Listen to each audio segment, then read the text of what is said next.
So, yo, good morning, good morning, good morning. Dito naman tayo ngayon sa may kabilang side ng EDSA, northbound. Ngayong 9:40 in the morning. So, daanan naman natin itong EDSA Cubao naman ngayon dito. Kung kumusta naman.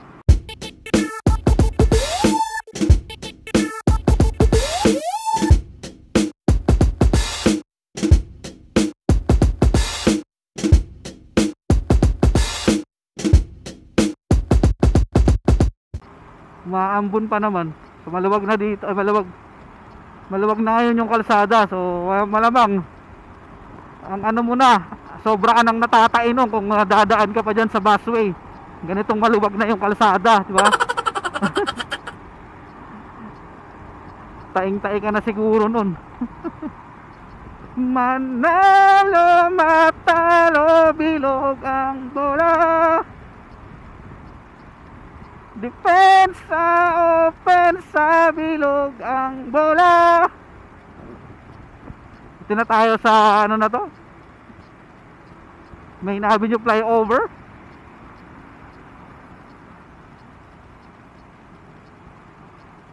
Hindi na natin naabutan yung rush hour eh. Sayang.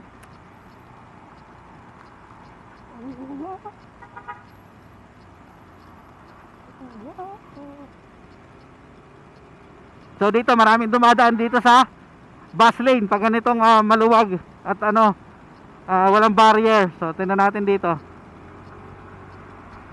Dito tayo. Tingnan natin kung sino yung magtatangka. Moving naman yung kalsada, yung EDSA. Baka may magmamadali dyan. Tingnan natin. So wala. Good. Medyo ngayon Dito tayo ngayon, papunta na tayo ng Cubao Ilalim. Ngayong 9:43 in the morning, Monday, November 13, 2023.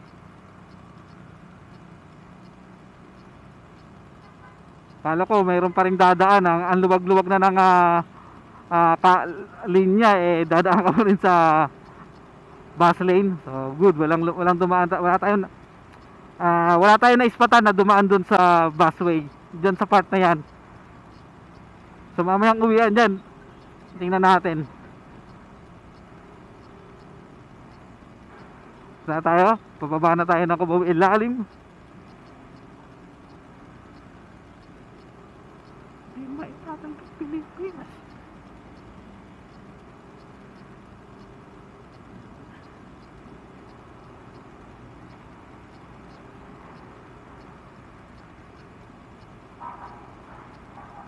Dito tayo, tingnan natin dito kung may dadaan, may ispatan tayong dadaan.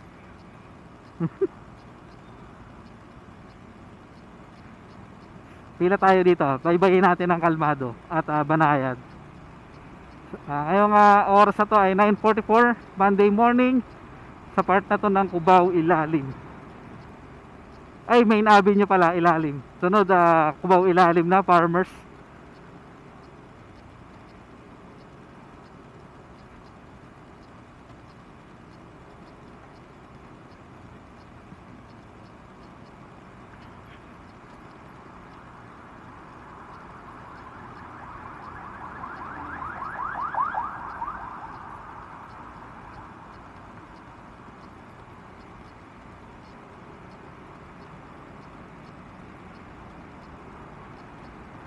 Pati sa kabila, walang dumadaan, no? Nice. Usually kasi, di ba, doon na maraming nagpapulasan eh. Ngayon, wala ayos. Kasi pa, naman, moving naman yung linya. No? Kumbaga, maluwag na. Wala dito, wala doon. Kumumulagpas ka pa dyan.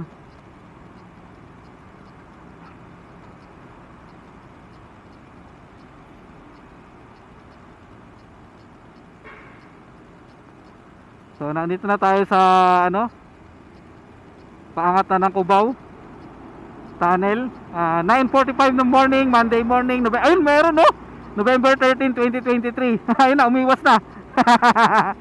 Meron pa din. Ito si Kuya naka M3. Meron pa din. Kala ko wala tayong may ispatan eh. So meron ako na ispatan sa likod nga lang. Hindi na siya tumulay, bumalik siya sa linya niya.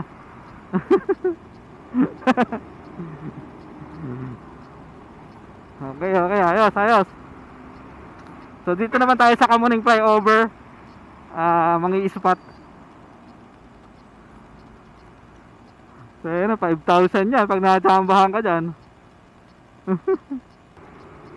So dito na tayo sa flyover, Kamuning Flyover. So wala kasing barrier dito. So usually kasi pag traffic dito, masikip, dito nagpupulasan yung mga motor sa bus lane. Kasi dito walang barrier, makakaiwas pa rin, makakaiwas din kasi sila eh. Na agad-agad pag merong huli, di ba? Nakakabalik sila agad sa linya.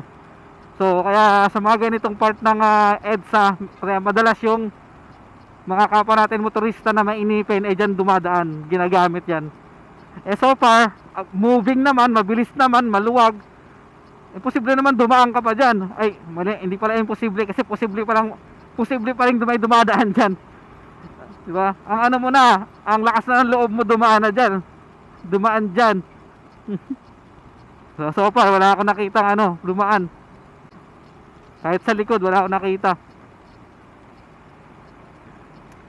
Susunod natin yung Quezon Avenue Flyover.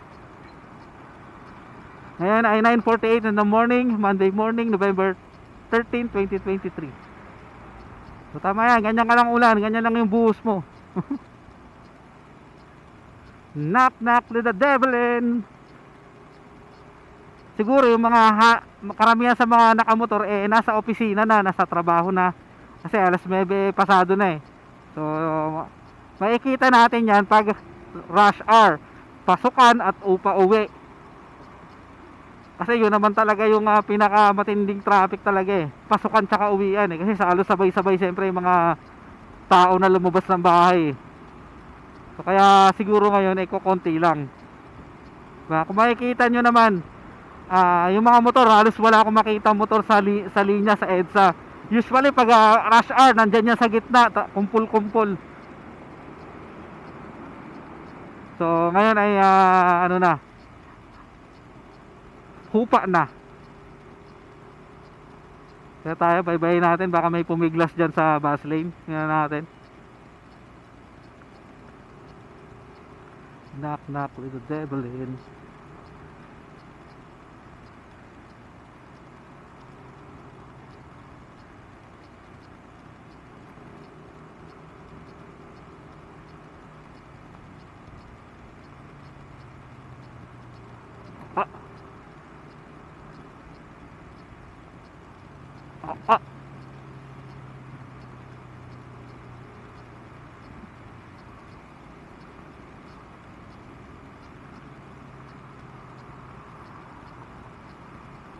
Umuulan pa rin.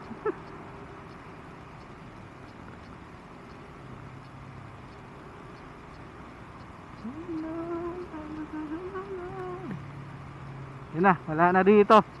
So usually kasi dito sa part na to, wala naman halos dumadaan dito sa bus lane na mga hindi otorisadong sasakyan. Bihirang bihira lang. Why? Bakit? Kasi mayroong barrier.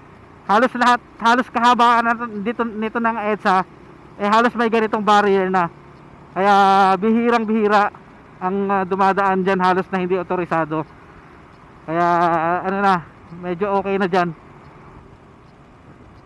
So kita nyo, sa part na to ng EDSA, papuntang Monumento, galing Monumento papuntang North EDSA, North EDSA papuntang Monumento, halos may barrier yung linya rito. Kaya bihirang bihira dumadaan na dyan, hindi otorisadong sasakyan. Kaya okay yan dyan. Kumbaga hindi kailangan bantayan dyan.